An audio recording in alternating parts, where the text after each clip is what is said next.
Boa noite, pessoal. Nós estamos aqui no nosso Godcast e temos aqui um convidado especialíssimo, né, pastor? Graças a Deus, meu pastor. Estamos aqui mais uma vez. Você que nos assiste, seja muito bem-vindo ao nosso Godcast, o nosso podcast, né? Podcast. E como o senhor bem falou, pastor Geraldo, nós estamos aqui com um convidado ilustre e nós temos o prazer de recebê-lo mais uma vez em nossa igreja. Está aqui conosco o pastor Carlos. Aleluia, com muita alegria estar aqui no podcast, ao vivo e vivo. Você que está nos ouvindo aí, vai ser um papo interessante e não perca, fica sintonizado, porque Deus também vai falar no seu coração, né, pastor? Pastor, uma pergunta. Tem pessoas que vivem, estou falando de pessoas de igreja, tem pessoas Sim. que vivem na igreja como se Deus estivesse muito distante. Isso aí. E essas mesmas pessoas vivem na igreja como se o diabo não existisse. O diabo existe, pastor? Sim, claro. Na macumbaria, na feitiçaria existe. Hoje o diabo está solto. A Bíblia nos ensina que o mundo já é do maligno. Mas quem está em Jesus, o diabo não toca. E muitas das vezes a pessoa tem que pensar, tem que blindar sua mente. Eu vou blindar minha mente para que o diabo não entre. Se eu vivo pela palavra, eu tenho alcance, eu tenho objetivo, eu tenho visão, é meta. E muitas das vezes a pessoa está sentada na igreja, adora o Senhor, escuta a palavra dos pastores, mas não quer, não traz para a sua vida. Deus, Ele quer que a gente se arrependa a cada dia.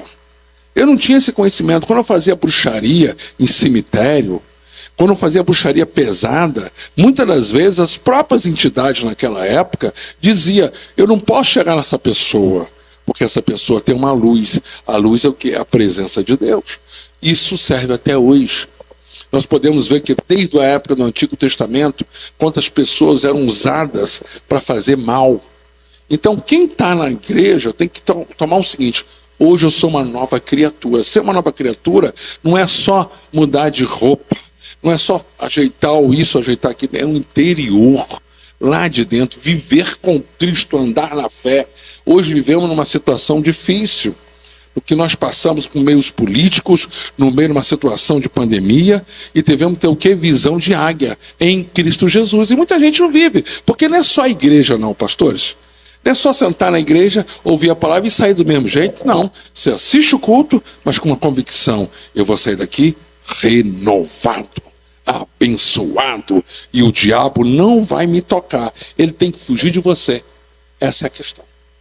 Queria saber com o senhor o que o levou a se interessar por essa vereda. Foi o senhor viu, achou isso interessante, alguém o conduziu, alguém o apresentou a bruxaria, essas Sim. coisas? Pessoas que me levaram até a facilidade. O diabo, ele te dá, ele dá riqueza, mas ele cobra. Há um troco, uma troca. Deus, ele não cobra. Deus, ele quer que você sirva fielmente a ele, ande na posição dele.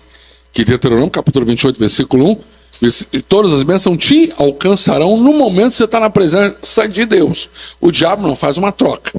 Vem para ele, ele te dá, mas também cobra. Então, que me levaram a conhecer a feitiçaria, conhecer o ocultismo, foi pessoas que já vivenciaram nesse sentido. E eu fui achando interessante, porque é aquilo que eu te falo. Muitas das vezes, levar a palavra para é tão bonito, você está no local, hoje eu sou pastor guia. Então eu levo a palavra de Deus aos meus turistas. Eu e a pastora, minha esposa, levamos essas pessoas a conhecer o Deus vivo.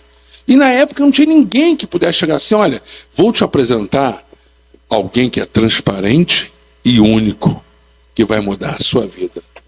Me levaram para um terreiro de Umbanda para fazer cabeça, para fazer aquilo que o diabo queria entrar na minha vida para ser um feiticeiro dele, um escravo dele, melhor dizer. E no ocultismo, até onde, se o senhor puder falar, não sei claro. se isso é algum problema para o senhor, mas até onde o senhor chegou aí no ocultismo? Qual eu dei minha vida para o diabo na época, dei minha vida para ele, para se tornar um feiticeiro. Um feiticeiro E conseguiu. mesmo. Consegui, fui um dos 7 feiticeiros da cidade do Rio de Janeiro, conhecidíssimo pelo pai Oxalá Cadu, era um nome que tinha, e ali eu fui me conhecendo o ocultismo de uma tal maneira que via o diabo, via as coisas ocultas para que pudesse ser atingida e principalmente tentar, entre aspas, ajudar aquelas pessoas que precisavam, que eram artistas famosos. E essa era outra situação que eu queria perguntar para o senhor. E o senhor acabou de responder, né? Se artistas, cantores, jogadores de futebol, o pessoal da grande mídia, se eles iam ao encontro do senhor, sim, claro, pedindo, se consagrando, se entregando a Satanás mesmo? Porque é o seguinte, muitas das pessoas esquecem de Deus, pastores. Acham de Deus só no sufoco. Mas esquece da palavra de Deus. Vamos puxar um pouquinho, os pastores conhecem muito bem, vamos puxar um pouquinho do tempo de Moisés e o nosso querido Abraão. Se tivesse Moisés hoje, muita coisa não tinha acontecido. Verdade. Não é verdade? Mas naquela época, se usavam feitiçarias de outros, era a mesma coisa. Feitiçaria é a mesma coisa. Muda o estilo de caminho. Tá? E não existe, a palavra feitiço, ela vem de uma origem ocultista. Ela vem para objetivo de atender aquilo que você faz. Porque o feitiço só funciona quando você faz. Ele não vem de palavra mágica. Ou então, naquela época, também existia feitiço. Existia. Então, você imagina que naquela época, como hoje, que não muda muita coisa, muda a tecnologia. Naquela época não tinha tecnologia, hoje já tem a tecnologia. É que o próprio feitiço, o próprio feiticeiro, que era consultado, ele tinha um peso no ocultismo diabólico e presença marcante no seu convívio dentro da sociedade. Hoje as pessoas querem ficarem ricas, querem ser o bambambam, querem dedicar a vida, como eu já vi muitos artistas dedicar a sua vida totalmente ao diabo por causa da riqueza, da fama, do sucesso, da noite para o dia, mas se esquecem que existe um Deus que criou. Se esquece um Deus, porque muita gente fala assim, ser evangélico é moda, agora virou moda. Ser crente já é, tá atrasado. Ser crente porque vai ter que ter Bíblia debaixo do braço. Mas se esquece que a Bíblia é uma só. A palavra é única, a palavra é verdadeira, e é Deus que construiu você, Deus que permitiu. As pessoas esquecem disso. Você não vai muito longe. Quantos artistas, pessoas se dedicam e se renovam a aliança com o diabo, a aliança com a bruxaria, e muitos outros levam isso na brincadeira e acabam se dando muito mal. Mas feliz aquele cuja a nação busca o Deus verdadeiro e cuja pessoa busca o Deus verdadeiro. Pastor, então, já que a gente está entrando nessa seara, né, de ocultismo, feitiçaria, bruxaria, o senhor teria assim, uma experiência que o senhor poderia contar, como por exemplo, algum demônio já se materializou para falar com o senhor? Sim. Alguma experiência? Claro. Porque eu vi um testemunho de um pastor que ele enveredou para esse lado da bruxaria, também foi um feiticeiro, não aqui no Rio, mas em São Paulo, e que ele, em determinados momentos, a entidade, o demônio, né, que era, mandava vários. ele comer vísceras no cemitério. Então, o senhor tem alguma história assim, bizarra? Exato. Nós estamos assim, convivemos com muitos pais de santo, como você fala na época, né? E come cadáver, comem coisas horríveis, come bicho, porque ele se dedica, ele se materializa. Ele se materializa. E justamente, mas é aquilo que eu volto a falar, porque ele tem que fazer o feitiço. Ele tem que se entender naquilo que acontece. Então, coisas ocultismas pesadas. Morte de criança. Pensa, eu não vou muito longe, coisa que ninguém comenta, nem imprensa, nem nós, colegas de bastidores, de rádio e televisão cristã. Quando acontece um acidente de um ônibus que mata muita gente, justamente você pode observar que no mundo acontece a mesma coisa. Caiu há pouco tempo agora um avião lá em Nepal. Sim. Você pode ver que fica. Isso tudo, sabe o que é isso? Acidentes acontecem, concordo com você, pode acontecer com todos os lugares. Mas a repetição do mesmo acidente que acontece no mundo é muita coincidência. Sim. Então, isso é feito um feitiço exclusivo de morte acidental para o geral no mundo, para as vidas serem cefadas. Que justamente o que acontece. Você pode ver, caiu um avião em Nepal, daqui a pouco vai cair em outro lugar. E ninguém fala sobre isso. A esposa da aeromoça, se não me engano, a aeromoça, Sim. copilota desse Sim. avião que caiu no Nepal, o marido dela morreu da mesma forma.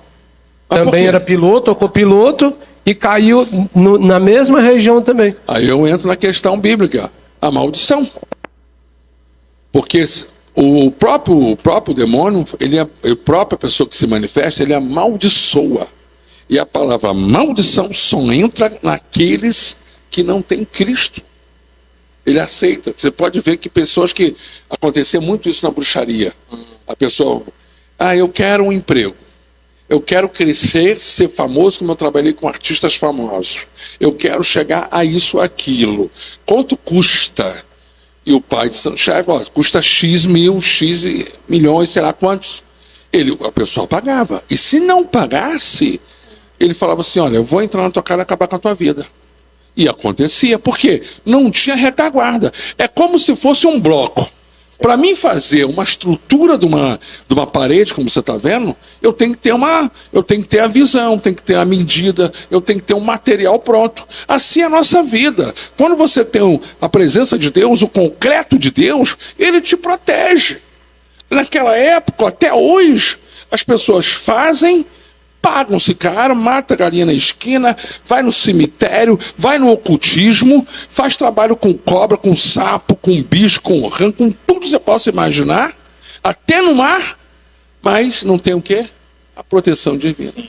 Pastor, outra pergunta. A gente sabe, a Bíblia diz que o mundo jaz no maligno, né? Sim. E como o senhor disse no início, o senhor era um feiticeiro muito famoso, muito conhecido Sim. aqui no Rio, um dos maiores do Brasil.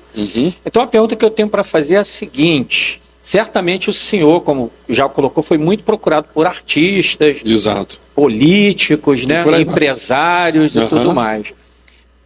Algum desses pedidos assim, que o senhor poderia destacar, sem precisar citar nomes, Sim. assim, quem procurava mais o senhor? Era o meio artístico, era o O meio meio político? artístico eu estava dentro da televisão. O senhor trabalhava na Globo, Eu né? trabalhava na Globo dentro da televisão. Então pessoas famosas procuravam. Procuravam porque queriam mudar. Porque que acontece o seguinte, um detalhe muito importante. É um método hoje que a gente pode ver de podridão. Sim. Entendeu? De podridão. Então o que acontece? A gente se metia com o meio artístico e atendia o meio artístico. Eles queriam saber, porque acaba-se uma novela. Então, cada novela tem um salário maravilhoso, um custo gigantesco, mas tinha que ser renovado o contrato do artista. E muitas das vezes ele queria outra novela. E a competição era grande. Então, deixa eu fazer um trabalhozinho pesado, quanto é que vai ser? X reais, e você vai entrar na outra novela. E em muitos dos casos entrava. Entrava na outra novela. Mas é uma troca. Mas na outra novela você tem que ser prostituta, tem que ser prostituto, tem que ser drogado, tem que ser viciado, tem que dar valor à entidade que acompanha, porque a entidade acompanhava a pessoa. E acompanhava a pessoa para que na mente fizesse algo para que pudesse agradar o próprio inimigo. Entendi. Agora, pastor, Diga. existiam dentro da Globo, falando aqui Sim. da Rede Globo, que o senhor trabalhou muito tempo lá, né? A gente sabe que o sucesso as pessoas procuravam, Sim. mas tinha crente na Globo, tinha cristão, e como se Até, tinha, mas, como eles lidavam com aquele isso? negócio. Quando eu me converti, eu comecei a fazer culto no LPO do Roberto Marinho. E eu sempre fui um cara pentecostal. Um cara, glória a Deus, aleluia, fogo no cão, vitória na mão, e sai da frente que eu estou passando. Então, a gente foi barrado de poder proibir de fazer culto, porque havia artista procurando a gente. Peraí, ó, eu não aguento mais viver tomando um banho de charuto, saindo de coxa, saindo de ré. Toda vez tinha que sair de casa, tinha que tomar um banho, não sei de quê, eu não aguento mais. Isso não está resolvendo, porque a feitiçaria, a macumbaria tem um limite. E é curto. É isso que o pessoal não entende. É curto. A vida com Cristo é longa. É só vitória. Agora, pastor, Fala. em relação à política, Sim, quando, também. quando o político ele procura a bruxaria, porque o que acontece? Eu já conversei com um político das antigas, Sim. e ele me disse o seguinte, ele falou, olha, tem muita gente na política que já é milionário. Está Sim. na política não é nem pelo Sim. dinheiro, Uhum. tá na política pelo poder. Eu acho Claro. que isso acontece também no meio artístico. Já tem Com artista certeza, milionário com certeza. que o dinheiro para ele não é tanto, mas a chega uma- fama mas e tudo a mais. fama, mas muitas das vezes a idade, a velhice já não serve mais. Aí ele quer aqueles holofotes novamente, Isso, né? claro, justamente. Então, mas aí voltando para a política, geralmente o político que faz esse tipo de trabalho, né? Junto ao feiticeiro, junto à macumba, ao candomblé, esse político ele fica refém desse feiticeiro, Fica todo refém, mandato ele tem que fica. voltar, tem que fazer aquele trabalho. É muito dinheiro. Não vamos muito longe. O que foi feito agora há pouco tempo, o ocultismo é muito dinheiro que rola. Só que ninguém mostra isso numa televisão. Se fosse um trabalho evangélico, com certeza estaria na mídia. Olha quanto que o pastor arrecadou para fazer um baita de um evento cristão. Quer dizer, eu sinto isso, eu vejo isso o seguinte: tudo está no controle na mão de Deus. Sim. Eu só digo uma coisa: Jesus está às portas para buscar a sua noiva, que é a igreja do Senhor Jesus. E nós estamos nós estamos numa peneira. Quem é cristão que vive na presença de Deus, pode ser governo A, governo B, e vigia para não cair. E aquele que está do lado de fora se conserte, se ajeite, se arrume, toma vergonha na cara e volte para a igreja. Sim. E seja fiel ao Senhor Jesus e ao ministério. Porque é o seguinte: o diabo não está para brincar. O senhor bem falou aqui, pastor, que diabo ele não dá nada para ninguém Sem troca. sem troca. Ele não dá de graça. Ele não dá de graça. A salvação é de graça, né, meu pastor? Ô, glória. Para nós.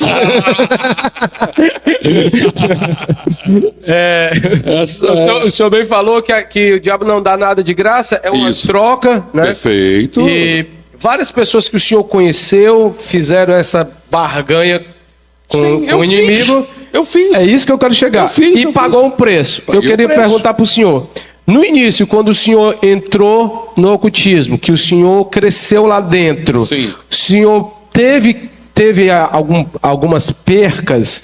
O que foi que Satanás te cobrou para que você estivesse lá? Perdi tudo na minha vida. Né? Então o que acontece? E chegou um momento que eu fiquei doente.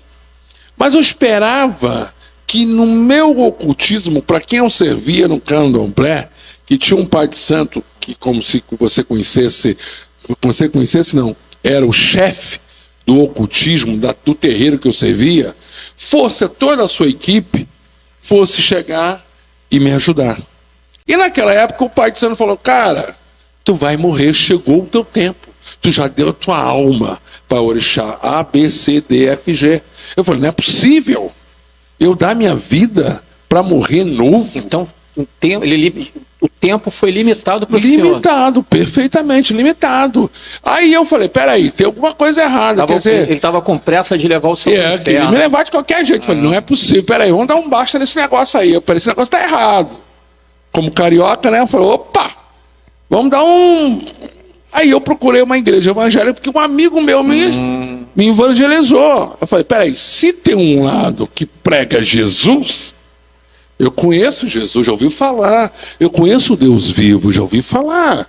Ele diz que o Deus que opera mesmo de ontem, de hoje e de sempre. Então eu quero conhecer esse cara. Vamos ver se Jesus aí que vai resolver a minha parada. E foi aí que... Mas o tempo estava correndo e eu estava o quê? Descendo uma velocidade gigantesca. A mais de 100 km por hora eu estava com a minha vida ficando deformada, fraco, com tuberculose. Quando eu fui ver, eu tinha leucemia. Mas tinha um pastor que orava por mim. E eu fui procurar esse pastor amigo. E ele falou: Carlos, na verdade é o seguinte, você vai morrer mesmo. Aí eu falei: opa, peraí, meu amigo, você está de comparsa com o pai de santo lá. Que negócio é esse, pastor? Pelo amor de Deus, o senhor prega a palavra de Deus, o senhor diz que eu vou morrer, mas ele falou: você vai morrer para Cristo e vai ser uma nova criatura. Você precisa conhecer o Deus vivo, que faz coisas gigantescas. E é ali que eu fui abrir meu coração e conhecer esse Deus que eu vivo até hoje. Então quero dizer para você que está nos ouvindo, Deus muda o quadro da noite para o dia. Ele tira você daquela situação e coloca você na outra. Por quê? Porque Deus é Deus. Glória a Deus. Pastor, o senhor viajou muito na época que era bruxo, mas depois da sua conversão, o senhor continuou viajando, pregando a palavra. Sim, perfeitamente. Inclusive tem uma história que o senhor foi apanhado com Bíblias no Egito. Foi. Queria que o senhor contasse aí pra gente. Alguns países hoje, as pessoas têm que entender que o Brasil é um país abençoado, né? Com todas as suas dificuldades. O amor venceu, pastor? Então o que acontece? Hoje aceita tudo aqui no Brasil. Mas muitos países não aceitam a palavra de Deus. Não aceitam. Então tive experiência gigantesca em Cuba, em Chiapas, México, onde mata pastores. No Oriente Médio é proibido pregar o evangelho. E aconteceu que justamente tive em países onde foi proibido pregar o evangelho. Nós levamos Bíblias escondidas. E tem uma coisa muito interessante, que nós tivemos num país chamado Marrocos. Marrocos. E nesse meio do caminho... Foi bem na Copa agora, né? E bem no meio do caminho encontramos os policiais que começaram a revistar a nossa mochila e estava cheio de Bíblias escondidas. E, em homenagem ao nosso querido irmão que faleceu agora há pouco tempo, grande jogador, o Rei Pelé. Eu já tive com ele pessoalmente há muito tempo atrás, há muitos anos, e na época eu tive uma resposta. Eu falei: opa, os policiais falaram assim: você conhece o Brasil? Brasil, Pelé, Brasil futebol, Brasil samba, Brasil não sei o quê. Eu falei: você conhece o Rei Pelé? Ele falou: sim, já jogou em Marrocos. Eu falei: olha, a esposa de Pelé é minha irmã. Eu não menti, porque Pelé foi casado com a cantora Arcília, e ela era ministra de louvor da igreja lá nos Estados Unidos. Sim. Então ele falou: cara, se você é parente de Pelé, eu não posso te prender. Eu falei: ô Glória, eu não menti. Eu falei: é verdade, porque nós somos uma família cristã. Então, se o teu irmão lá na China, lá do Oriente Médio, é cristão, ele pertence à nossa família. E ali o rapaz liberou, porque ele achou que eu fosse Pelé, apesar de ser moreninho, né? Queimadão do sol de Marrocos, ela estava bem escurinho, e ele achou que eu fosse parente, e realmente era da esposa dele. Então eu era o quê? Cunhado de Pelé. Ô, Glória! Glória!